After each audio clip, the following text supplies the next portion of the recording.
Borewell ಕೊಡಲಿಕ್ಕೆ ಇಟ್ಟಿವಮ್ಮ ಏನಮ್ಮ. ಈಗ ಅದನ್ನು ನಾವು RWS ಇಲಾಖೆಗೆ ಕಳಿಸಿ ಅಲ್ಲಿಂದ ಸರ್ಕಾರದ ಪ್ರಸ್ತಾವನೆ ಹೋಗಿದೆ.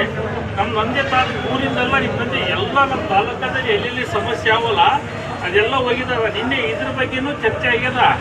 ನಿನ್ನೆ ಡಿಸ್ಟ್ರಿಕ್ಟ್ ಮಿನಿಸ್ಟರ್ ಸಾಹೇಬರು ಮೀಟಿಂಗನ್ನು ತೊಗೊಂಡ್ರು ಕುಡಿಯುವ ನೀರಿಂದು. ಅದನ್ನು ಆದಷ್ಟು ಬೇಗ 2 ದಿವಸ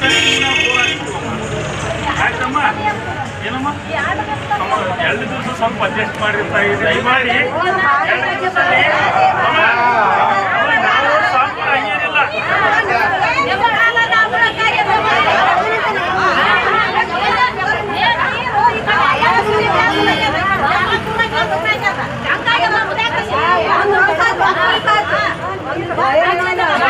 ಅಲ್ಲಿ ಏನಾಗತ್ತ, ಅಲ್ಲಿ ಕೆರೆ ಇತ್ತಂದ್ರೆ ಏನೋ ಕೆರೆಯಲ್ಲಿ ಅದ್ರ ಸಮಸ್ಯೆ ಆಗಿಬಿಟ್ಟ ನಮಗ. ಸರ್ ನೀವೇ ಒಂದು ಕೆರೆ ವ್ಯವಸ್ಥೆ ಮಾಡಿಕೊಡ್ರಿ ಅದ್ರಾಗೇನಾದ್ರು ಅಲ್ರಿ ಸರ ಸಾಬ್ರೆ. 2 ದಿವಸ 3 ಆಗ್ತೀರಮ್ಮ ಸಾಬ್ರೆ, ಒಂದು ಕೆರೆ ವ್ಯವಸ್ಥೆ ಮಾಡಿಕೊಡ್ರಿ ನೀವೇ ಸಾಬ್ರೆ. 2-3 ದಿವಸ 3 ಆಗ್ತೀವಿ ಸಾಬ್ರೆ. ಆಯ್ತಮ್ಮ. 4 ಹಾಕ್ಸಿ ನಿಮಗೆ ಪೈಪ್ ಲೈನ್ ಮಾಡಿ ಕೊಡ್ತೀವ. ಅಲ್ರಿ ಸರ, ಒಂದು ಕೆರೆ ವ್ಯವಸ್ಥೆ ಮಾಡ್ರಿ ನಮ್ಗ.